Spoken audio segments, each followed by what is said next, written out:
Hello, and welcome to Generation AI, the podcast where we demystify artificial intelligence in the world of higher education.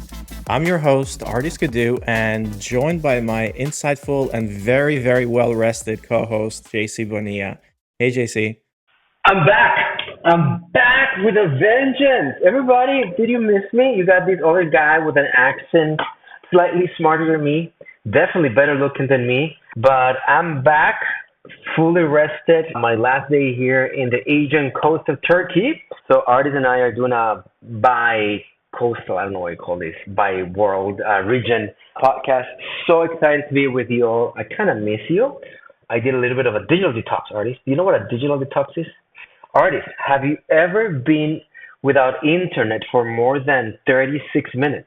No, actually, I was itchy because my internet connection was not working here a couple of months ago. And guess what I did? I ended up buying a Starlink, one of the Elon Musk companies, like the satellite internet. I'm like, I can't deal with this. Is it that easy to connect? One of the features that people glorify is its ability to connect to a satellite link, and it's like a press a button type of thing. Is it true that easy to connect?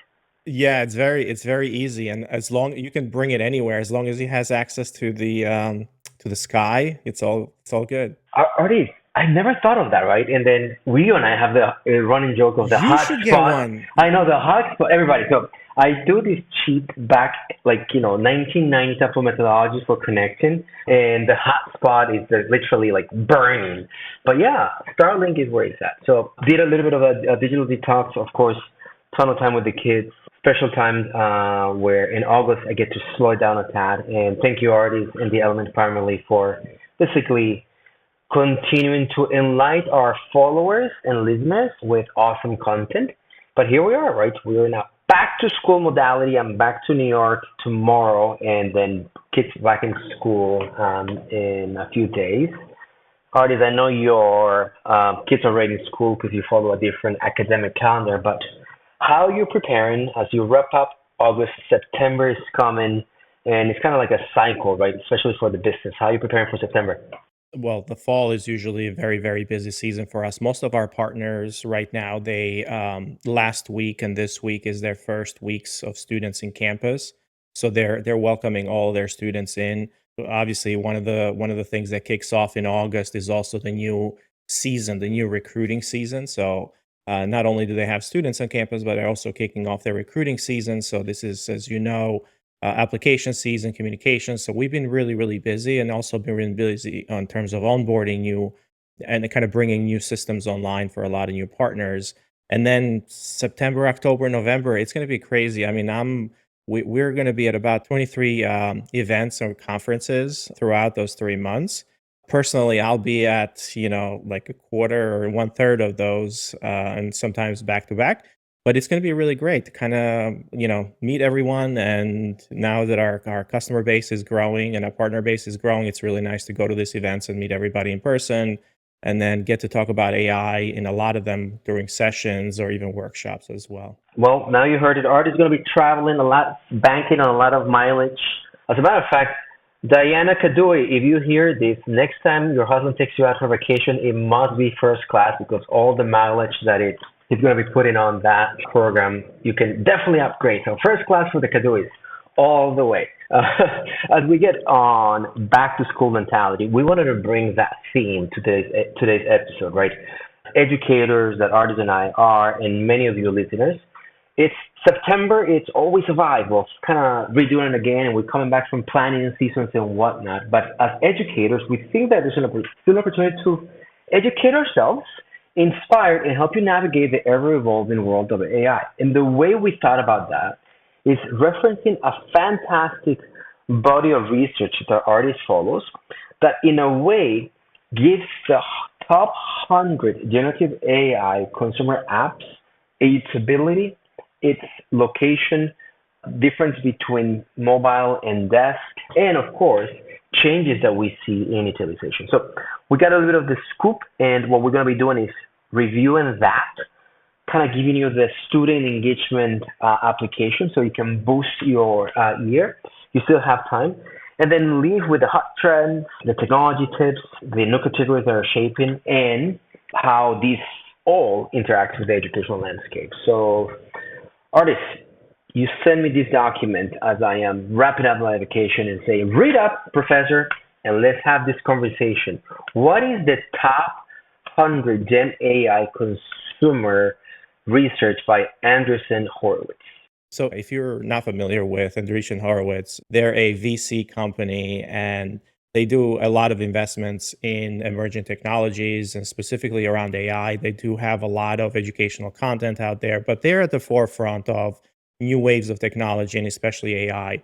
So, what they've done over the past couple of years is they put together this list of the top 100 list of consumer AI apps, and you can see kind of a progression of this list going on. So I think this is the third edition, the most recent version. So if we take a look, I think it's the third edition, this one that we're going over. So they've been doing it now for the past couple of years, and essentially they're looking at usage and they're looking at popularity of AI as it pertains to consumers, not just the back, things like OpenAI and, just the LLM world, but they're looking at it for real use, and they're putting different categories as part of this. They're dividing them in different categories. And we can kind of talk a little bit more about each one of those categories, why that's important and kind of what this means. But essentially this is the list. So if you want to go and take a look at what's popular in AI, and if you want to get new tools, this is the list that you would go to and see the different use cases of applications that you can kind of consume right now. So the methodology is simple. It's going to be looking at popularity and usage, specifically in the world of apps. So think about you access it through a desktop or any type of non-mobile device, a tablet or a phone. We start seeing a top 50 of brands that we recognize. Top, usage, ChatGPT, Character AI, Perplexity, Claude, Suno, and so on and so forth. I'm not going to read the 50 of them, but artists, as you start looking at this list, and now let's also introduce the mobile apps. We start thinking about you access these apps via phone. By the way, I've been using a lot of ChatGPT in my vacation over the phone. I was not doing it and kind of happy with that. We start seeing again ChatGPT as number one in both, but we start seeing, for instance, how there's a change in number two. Perplexity also doesn't, or Character AI are not highly ranked on the top three on mobile apps. So, what's your first takeaway as you start looking at just basically the brand mosaic, the first big users on both mobile versus non-mobile? When you're looking at the mobile apps, I can see some of the apps in here that I use myself. ChatGPT is something that I use every single day on my phone and as an app. And then I see Perplexity in here as well as number 50 being used. So both of those two apps I use, I would say, every single day. But the rest of them, I either have not heard of them at all, or it's something that I don't use on my mobile device. I see Character AI in here. I see Photo Math, which is it's kind of talking about education. I didn't even realize that this was it's top three. Photo Math. Apparently, it's for solving math problems, and you just take a photo of it, and it will just go through and kind of solve that for you and give you the reasoning behind it. Amazing. I got to try that with my kids for sure because they give me grief all the time. It's like, what do you know about this? But this is interesting. It's an interesting chart, and the top takeaway is that I don't recognize the majority of them in here. Yeah, yeah. And there seems to be some type of behavior how maybe people may approach mobile for the snap type of thing. So that's where photo math comes in, right? The multimodal aspect, I would say, right? And obviously the productivity, search, research behavior probably emerging on web apps. Artists, before we go to the takeaways, there was this fantastic map of where this technology emerges, the idea of country of origin, right? So, and as we know, this is a heat map. Everybody imagine a country or a world map with dots and circles that experience, the higher density, which are seeing the U.S. dominated, and specifically West Coast, having a gigantic contribution. But it's really interesting how there is a good representation of Europe and now Asia via China is starting to basically play this role. What makes you think when you see the global dominance of the US, but also the emerging regions not doing bad, right? Specifically, when you see this mobile map, it's very interesting that it's more dispersed than what we see on the web scholars here. What say you, my friend, on the cultural origin aspect of these AI applications? Yeah, I mean, it's no surprise that you can see North America is the majority, and then in North America they break it down by different states. California, like you mentioned, is the top state in here. Surprisingly, Florida, there's a lot of ed tech or technology coming out of Florida and Miami area. Illinois, Massachusetts, and so on and so forth. And then Asia, when you look at it, it's obviously China being that main player there, as we know. But then again, Japan is really known for consumer technology, so bringing their technology to the consumers. Obviously, we've seen it with electronics and things like that back in the day, and now they really care a lot about that. They have some of the most open legislation, and essentially they have made copyright not inclusive as part of training LLM models, which I really, really love. And we're kind of facing some similar stuff here in the US. But then when you look at Europe, England is top there as well. So London, Germany, Italy, and surprisingly, France is down at the bottom. Even though they are making a big push for being one of the areas where they'd like to dominate the EU or the global market in terms of AI.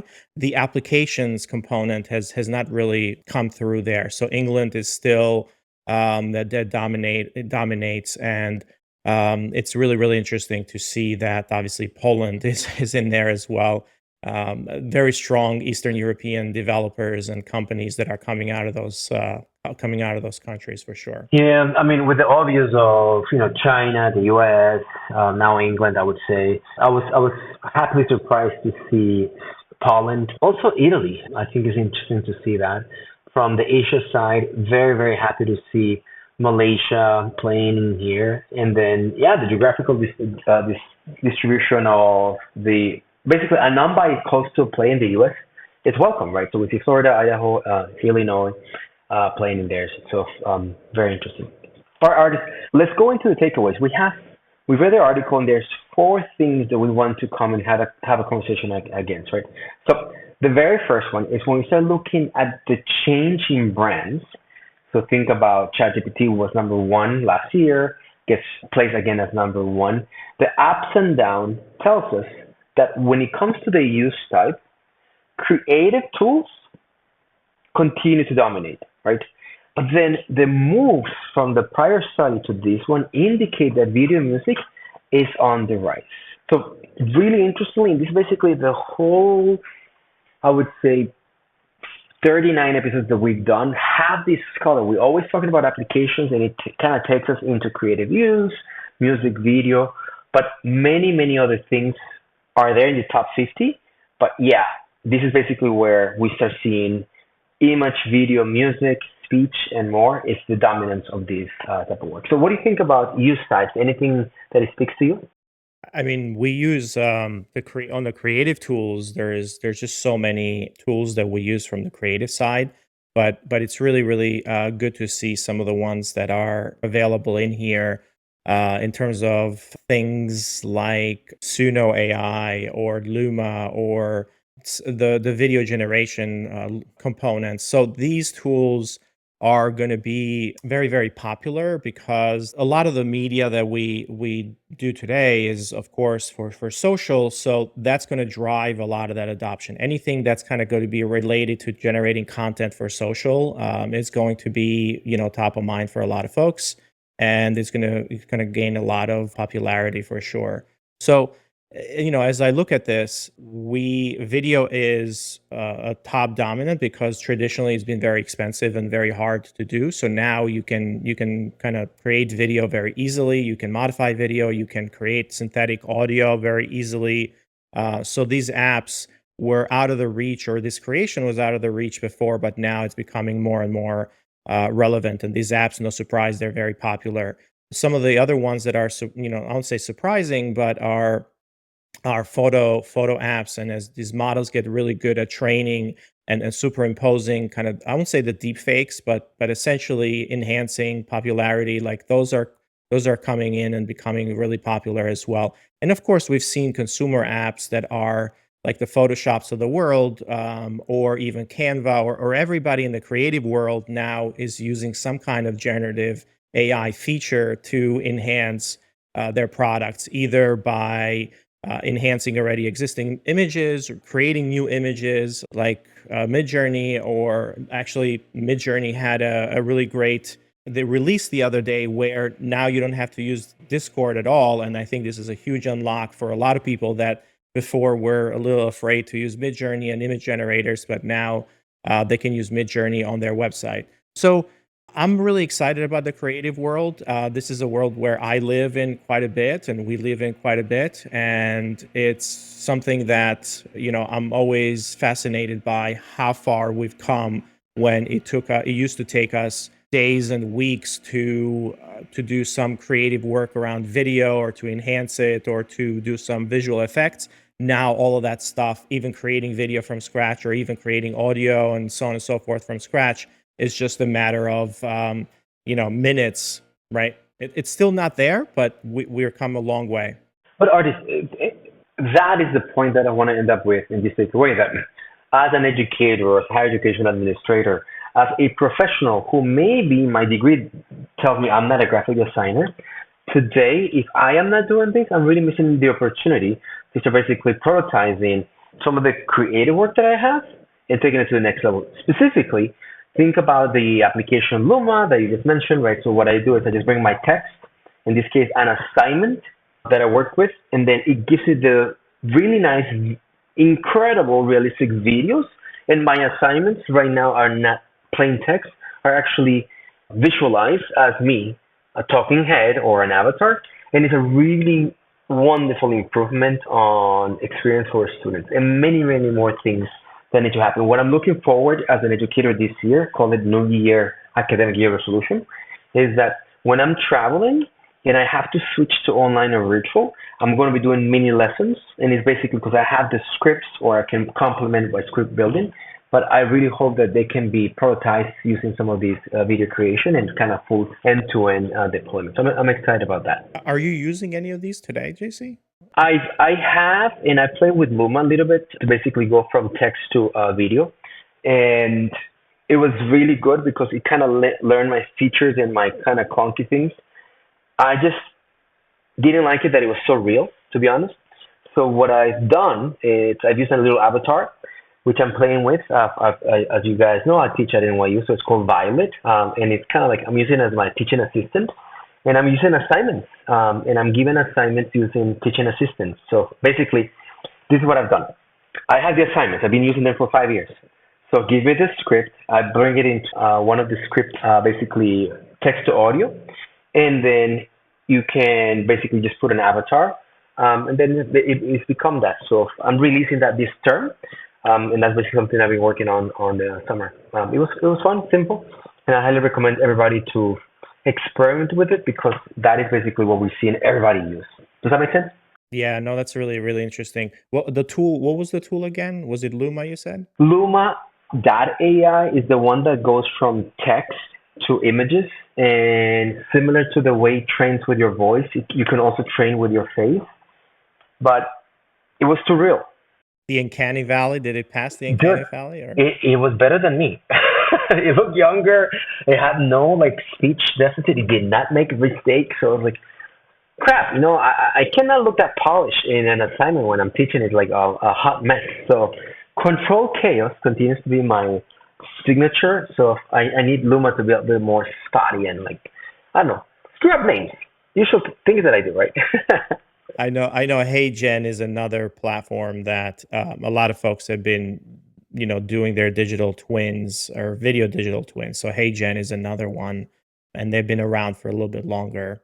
But this idea that 52% of the companies on the web list are focused on content generation, editing, cross-media modalities, and then actually 12 of the new entrants, or 58% of the, are just creative tools, right? So we're seeing the adoption and the use cases of these Gen AI tools in the creative world more and more and more and more.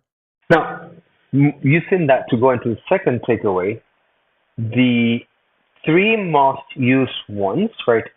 ChatGPT number one, Perplexity, making a jump to number three, then Claude, are not typical creative tools, right? They kind of full body. They can give you some ideas for creative, you can brainstorm, but they're more, I would say, full stack of creative solutions to coding and whatnot. So it's really interesting that when you look at technology dominance, we start seeing our typical ChatGPT dominating, but Perplexity and Claude, which we've been talking about in the past episodes, coming and making a strong showcases. Now, Luzia mobile debut.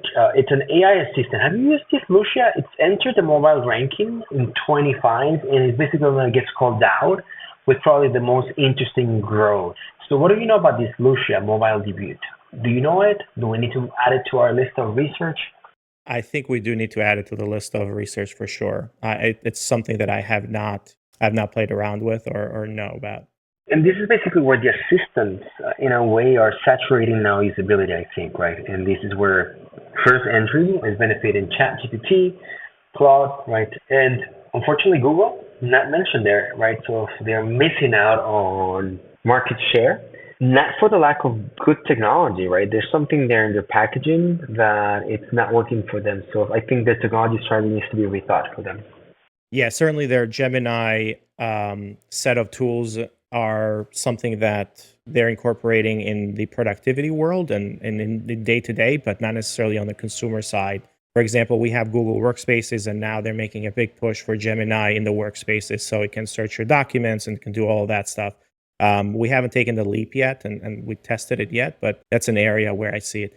The other area is, with their phones and Android apps, but because the world is dominated by iOS, most of the world is dominated by iOS.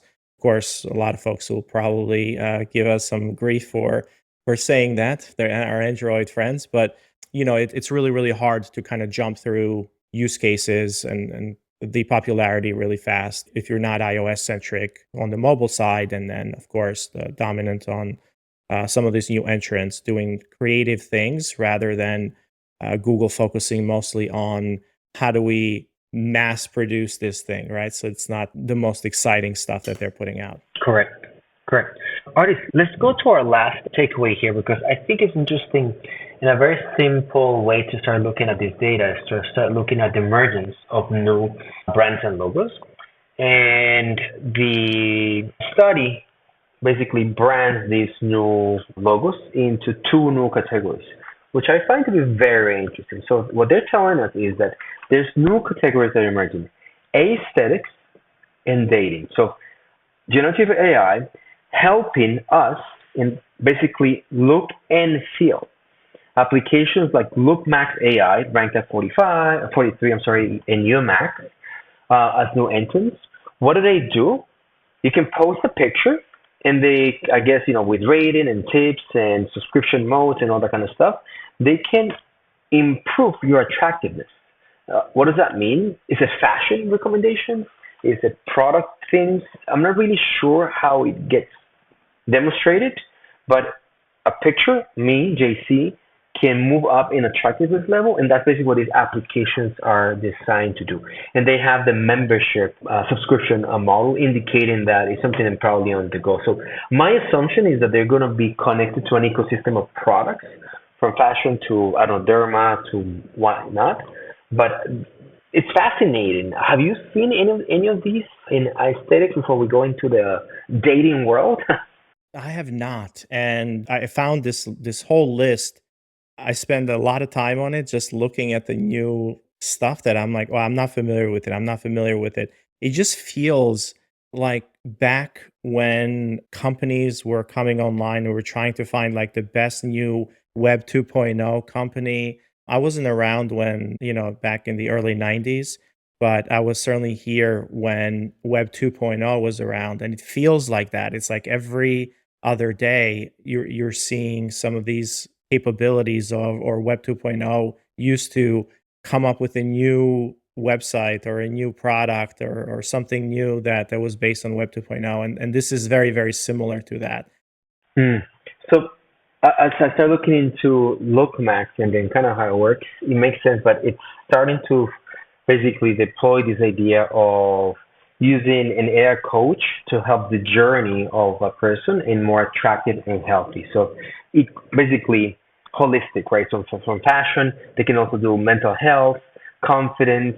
In a way, will take you through a whole program of, hey, JC, how do you fix your wrinkles?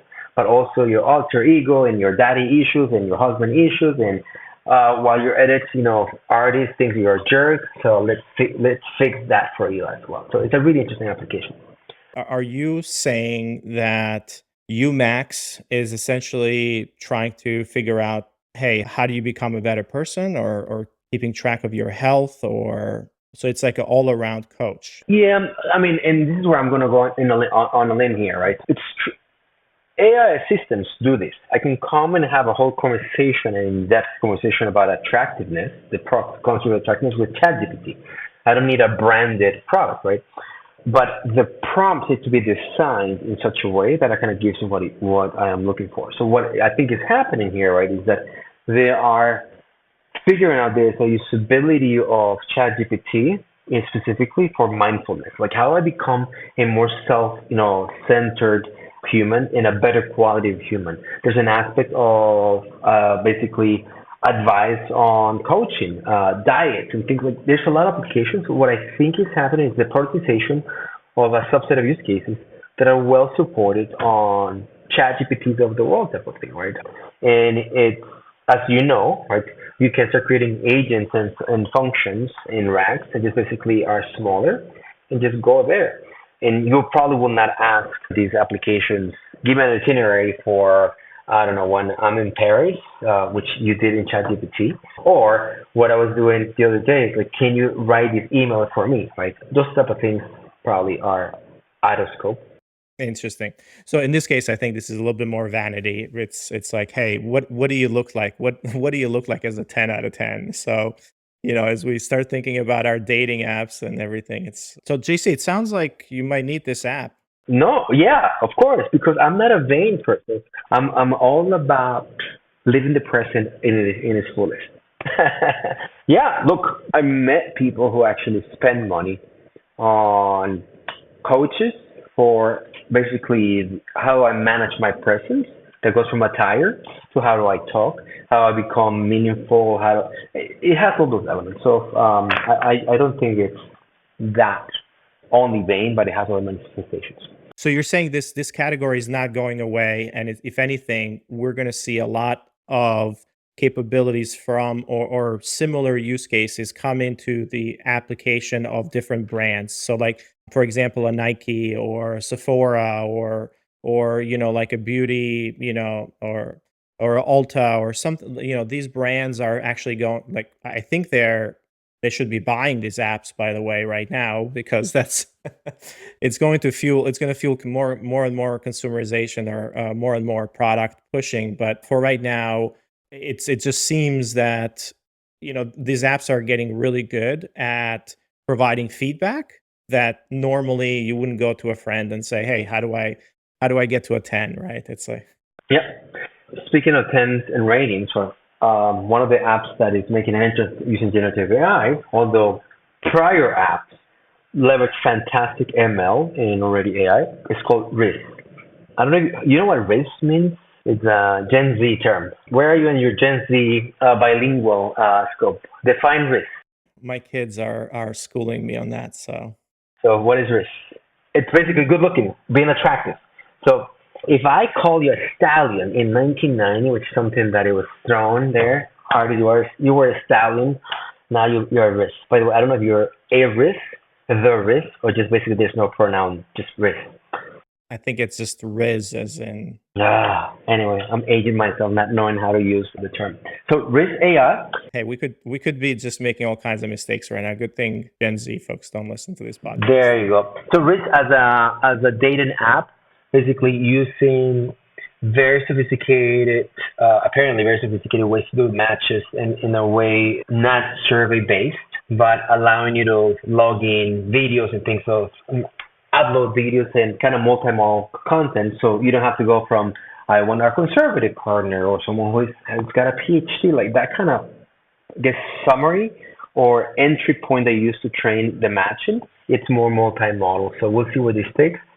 The product, then, to your point, looks like also an interesting acquisition for many other companies. Yeah, for sure. But then I was interesting. One of the insights is that China and specifically ByteDance, which is the owners of TikTok, TikTok's parent company, they are making a big push in generative AI. And last year they set up a separate initiative to just push generative AI applications, and you can see how they're becoming very popular very very quickly with three of those apps in this list. So I would, you know, obviously wouldn't put them away, but they are known for Gen AI and they're known for AI with TikTok and the algorithm, so to speak. So the inventors of the relevancy algorithm and your feed, and now they're moving into the Gen AI world with a lot of these different apps. So that's a big interesting component here that I found very interesting. And then the other part, the other takeaway was the kind of the dominant technologies, right? For the third time, ChatGPT is still the king, right? Number one product on the web and mobile by a huge, huge margin. But Perplexity climbs to number three, like we talked about. And Perplexity, for those of you who don't know, this is something that we've talked about before. It's around discovery, knowledge discovery, but it's a combination of Google and ChatGPT with references. So this AI-powered search engine, it's really the third most popular on the web today, and even in some cases surpassing ChatGPT in some of the user engagements on average visits and how much time people are spending in there. And then the other part is that Claude has risen in the ranks as well, with Claude becoming, in some cases, a preferred LLM to ChatGPT or chatbot.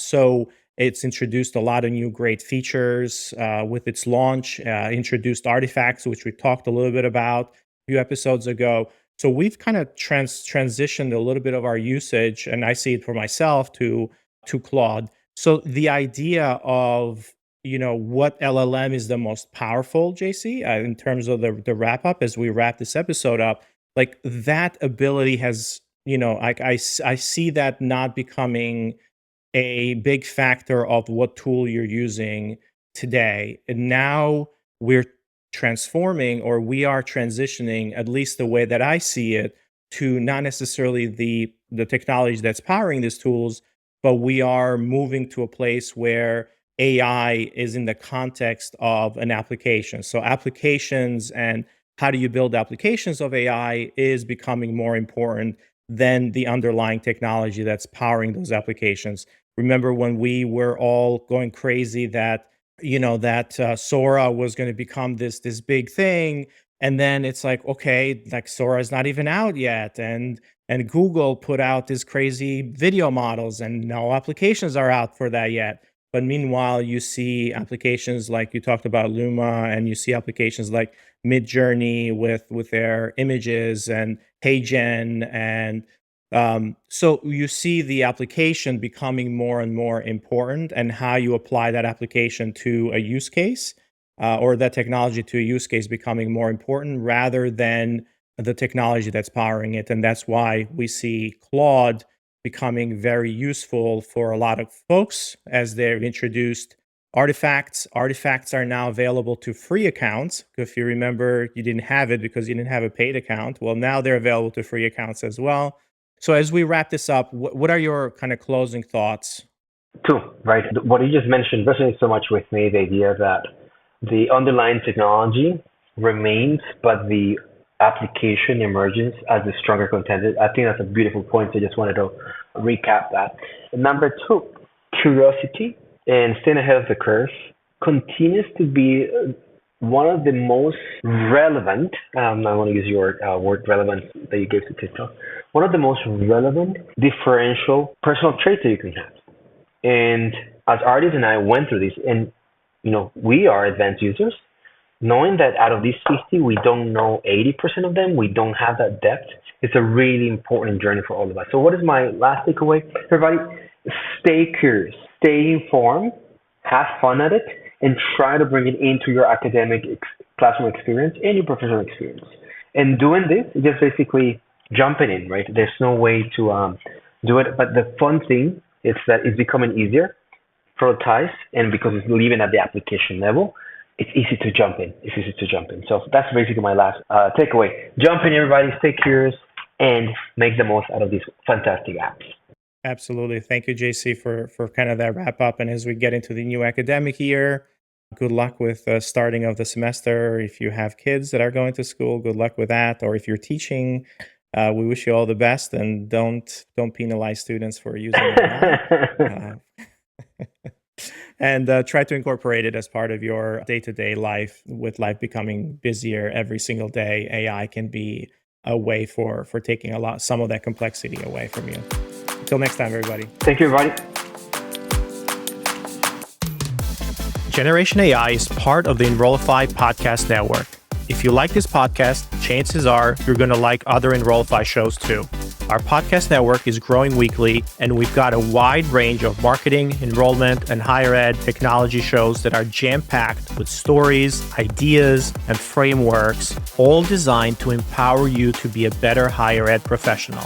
Our shows help higher ed leaders and professionals like you find their next big idea. They feature a selection of the industry's best as your hosts, like Jamie Hunt, Seth Odell, Jenny Lee Fowler, Brian Gross, and many of your favorite leaders in higher ed.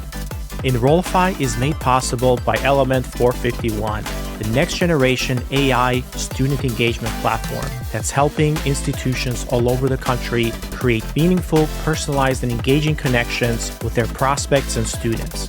Learn more at element451.com.